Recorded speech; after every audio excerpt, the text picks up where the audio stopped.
Sir अब free पाए, उसके साथ में कोई गार्जियन नहीं पाए ना, वो फ्री पाए अपना दिखा के मार दिए सर। बोले लड़की औरत थे, उसको फ्री पाए, इन लोग मार के 4 बजे सुबह वहाँ इसको दिखाए तो मैं गुजरात से भाग के आया, हमारा लड़का आज मार दिया। ये है मंगेश यादव के पिता जो सुल्तानपुर एनकाउंटर पर कई बड़े सवाल खड़े कर रहे हैं। नमस्कार, मैं हूं आपके साथ आरती तिवारी, आप देख रहे हैं हम बात। गुरुवार को सुल्तानपुर में एक एनकाउंटर हुआ और उसमें मंगेश यादव को ढेर कर दिया गया। इस एनकाउंटर में मंगेश यादव की मौत के बाद कई बड़े सवाल उठ रहे हैं और यूपी की राजनीति भी गरमाई हुई है। एक तरफ सपा अध्यक्ष अखिलेश यादव ने इस एनकाउंटर को फेक बता दिया और साफ कहा कि इस एनकाउंटर को जाति देकर यानी कि यादव देखकर मार दिया गया। वही अब आरोपी मंगेश यादव के पिता राकेश सीधे कैमरे पर आकर योगी सरकार को सवालों के घेरे में खड़ा कर रहे हैं। मेरी 10 साल की लड़की है सर, वो बताया हमको, और सोमवार को 2 बजे ले गए हैं उठा के। अब वो आते जाते थे, औरत को बताई कि ऐसा ऐसा मैटर हुआ है, ले गए हैं पुलिस चौकी में बंद किए होंगे। 2 दिन अपने स्टेडियम रखे, उसके साथ में कोई गार्जियन नहीं गया है।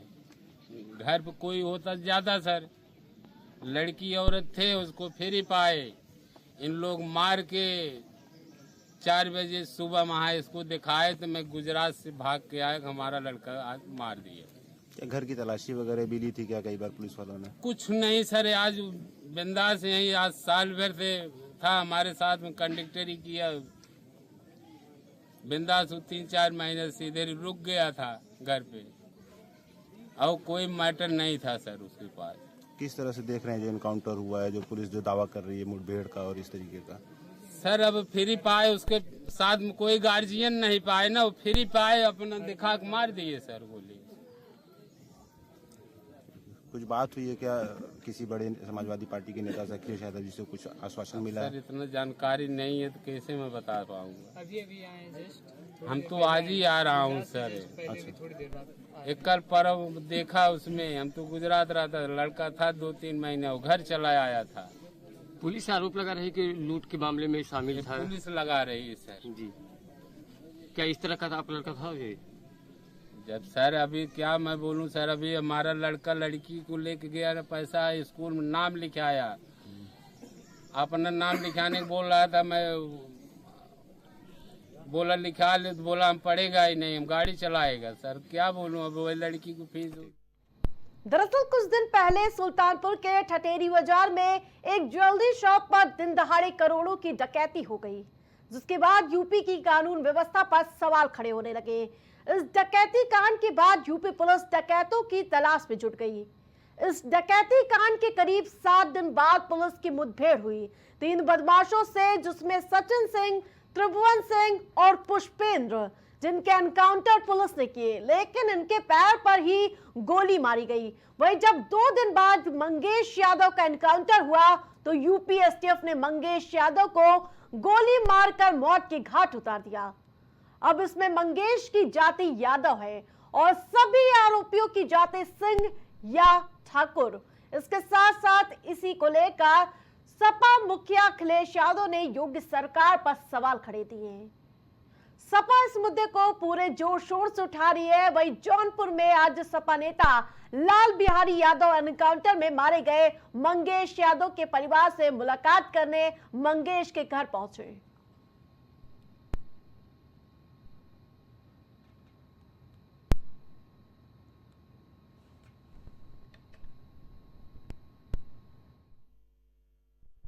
2 तारीख की रात में 2 बजे के लगभग पुलिस यहाँ से ले गई और उसकी माँ और उसकी बहन मंगेश की यह आपत्तियाँ किया कि आप क्यों ले जा रहे हैं, तो उन लोगों ने कहा कि हम पूछताछ के लिए ले जा रहे हैं और पूछताछ करके छोड़ देंगे।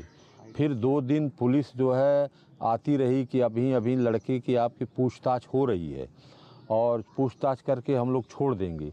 फिर 5 तारीख को पुलिस जो है ये सूचना देती है कि तुम्हारा लड़का पोस्टमार्टम हाउस सुल्तानपुर में है, जाकर के ले आओ। तब गांव वाले जाकर के पोस्टमार्टम हाउस सुल्तानपुर से मृत शरीर को यहाँ ले आए और पुलिस भी साथ आई।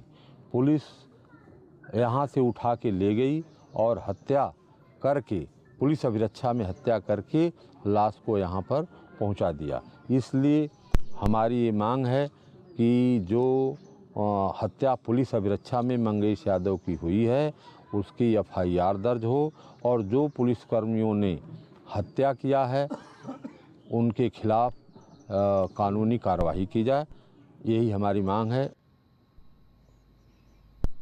लेकिन इन सब के बीच एनकाउंटर में मारा गया मंगेश यादव की क्राइम कुंडली देखी जाए तो वो इतना मासूम भी नहीं था जितना कि सपा बता रही है। मंगेश 1 लाख का इनामी था। मंगेश पर जौनपुर, सुल्तानपुर, प्रतापगढ़ से लेकर कई जिलों में चोरी, लूट, डकैती जैसे संगीन अपराधों के कई मुकदमे दर्ज थे। सुल्तानपुर के करौदी कला थाने में साल 2022 में मंगेश यादव पर गैंगस्टर एक्ट पर मुकदमा भी दर्ज हुआ था। ज्यादा अपडेट के साथ सुरेंद्र सिंह, पूर्व विधायक भाजपा के हमारे जुड़ चुके हैं। इस पूरे मामले में जाति गांठ देखने को मिल रही है और आज लाल बिहारी यादव पहुंच गए मंगेश के घर, उनके परिजनों से मुलाकात की। क्या कुछ कहेंगे इस पर आप? ऐसा है पत्रकार महोदया, आतंकवादी और अपराधी का अंत हमेशा इसी प्रकार होता है। और देखिए, यदि परमात्मा की जो है का न्याय देखेंगे तो कितने लोगों की हत्या करने वाला, डकैती करने वाला, क्या वो ये कल्पना करके आप रह सकती है क्या कि उसको भगवान दंड नहीं देगा? तो चाहे दंड देने का बहाना जो भी बने, मैं तो ये नहीं जानता कि कैसे ये झूठ भी लोग बोल सकते हैं। भाई झूठ बोल करके भी लोग ऐसा आरोप पुलिस पर लगाते हैं। लेकिन मेरी अपनी मान्यता है कि जोगी जी के राज्य में अत्याचार कोई नहीं कर पाएगा। अत्याचार करने वाले को निश्चित रूप से पुलिस जो है अपने करिश्माई रूप में देख करके उसको दंड देगी। और अपराधी, भाई तुलसीदास जी को लिखना पड़ा कि जो नहीं दंड करो खल तोरा, भ्रष्ट हो श्रुति मार्ग मोरा। अत्याचारी और आतंकवादी और हत्यारे यदि समाज में नहीं समाप्त होंगे तो समाज में कहीं भी इंसानियत जीवित नहीं रहेगी। सुरेश जी, जिस प्रकार से समाजवादी पार्टी की ओर से कहा जा रहा है, जो भी हुआ है सही हुआ है, ऐसे ही होना चाहिए। राजा का शासन तभी ठीक चलता है जब अत्याचारी और आतंकवादी और हत्यारे जो है अपने दीन की गिनती करते हो, जीवन की गिनती करें, तभी राजा का शासन अच्छा चलता है। सुरेश जी, ऐसा पहली बार नहीं है जब पुलिस की कार्यशैली पर सवाल निशान उठे। सुन लीजिए सुरेश जी, योगी जी के पुलिस के किसी भी कार्रवाई की मैं अपने तरफ से प्रशंसा करता हूं और अभिनंदन करता हूं। सुरेश जी, ऐसे पहली बार नहीं है, पुलिस कर रही है, होना चाहिए। सुरेश जी, ऐसे पहली बार नहीं है जब पुलिस की कार्यशैली पर सवाल उठे। इससे पहले भी कई एनकाउंटर हुए। सुरेश जी से संपर्क टूट गया। समाजवादी पार्टी से यश भारती हमारे साथ जुड़ चुके हैं। यश भारती, जिस प्रकार से जाति को लेकर कई सवाल निशान उठते हुए नजर आ रहे हैं और आज लाल बिहारी यादव परिजनों से मुलाकात की, क्या पता चला वहां पर? यश भारती जी, देखिए, आप क्रिमिनोलॉजी को समझिए पूरा कि मसला क्या है। सुल्तानपुर में 28 अगस्त को 1.5 करोड़ की डकैती होती है। 3 सितंबर को पुलिस ने आरोपी सचिन सिंह, पुष्पेंद्र सिंह, त्रिभुवन को गिरफ्तार किया। 4 सितंबर को मुख्य आरोपी दुर्गेश सिंह ने सरेंडर किया और 5 सितंबर को मंगेश यादव का एनकाउंटर कर दिया गया। ऐसा कैसे हो रहा है कि 3 या 4 सितंबर को गिरफ्तारी, सरेंडर हो रहा है और 5 सितंबर को एनकाउंटर हो रहा है? तो सवाल तो घटनाक्रम की व्यवस्थाओं को देख के उठ रहा है ना। और ऐसा नहीं है कि उत्तर प्रदेश के अंदर भारतीय जनता पार्टी की सरकार में पहली बार फेक एनकाउंटर हो रहा हो। इससे पहले एक तिवारी का एनकाउंटर हुआ जिसमें भारतीय जनता पार्टी की योगी सरकार को 1 करोड़ रुपए देना पड़ा। उनकी धर्मपत्नी को सरकारी नौकरी देनी पड़ी। गोरखपुर के अंदर ही होटल के अंदर व्यापारी को पुलिस मार डालती है। अभी चुनाव में आचार संहिता में पुलिस चेकिंग के नाम पे एक व्यापारी से पैसा ले लेती है जो वो व्यापार के नाम पे लेके जा रहा था, और जब वो पैसा वापस मांगता है तो उससे कह दिया जाता है कि भाई पैसा मांगोगे तो एनकाउंटर कर देंगे तुम्हारा। तो ये सब चीजें दिख रही है सामने। ठीक है, तमाम अपडेट के लिए आप सभी का बहुत बहुत धन्यवाद। तो वही अपराधी पर भी जाति दिखती हुई नजर आ रही है। मामला तब अधिक बढ़ जाता है जब लाल बिहारी यादव आज पहुंच जाते हैं परिजनों से मिलने मंगेश के, और जिसके बाद ये जाति का रंग और अधिक चढ़ता हुआ नजर आता है।